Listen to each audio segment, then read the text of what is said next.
impasse, nous avons lancé un inventaire légal de mes biens, conformément au Code de la famille en RDC, dans le cadre d'un régime de communauté de biens avec 4 héritiers.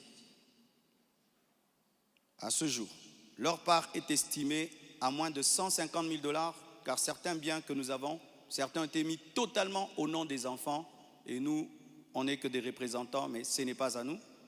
Et d'autres biens ont été donnés à l'orphelinat. On a vendu notre parcelle de Limété à l'orphelinat à un prix cadeau. Donc, c'est 150 000 $, donc inférieur à ce que j'avais volontairement proposé. Les calculs d'ailleurs sont en cours jusqu'à aujourd'hui parce qu'ils considèrent que ce n'est pas le bon chiffre. Mais alors que les discussions entre avocats étaient en cours et que j'étais en voyage, certains ont choisi la voie de la diffamation publique. Leur objectif, me nuire personnellement et anéantir le ministère. Ils me l'ont dit clairement, que nous allons détruire ton ministère, nous allons détruire ta réputation, nous allons détruire l'Église. Récemment, un numéro anonyme d'Afrique du Sud m'a confirmé ce plan.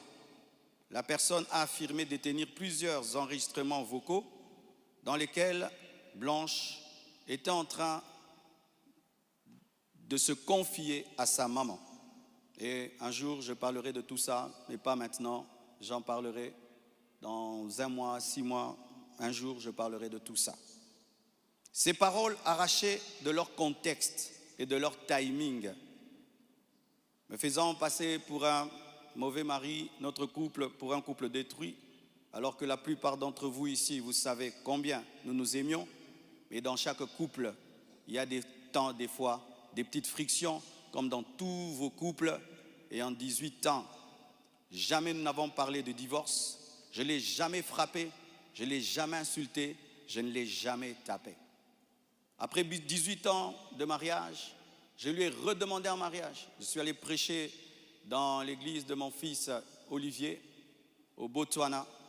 Tout ce qu'il m'a donné pour me bénir, je lui ai acheté une bague en diamant et je lui ai redemandé en mariage. Elle avait même témoigné dans une émission ici. Quand vous voyez ces dernières vidéos, cette femme était heureuse, était épanouie. Aujourd'hui, on veut changer toute cette belle histoire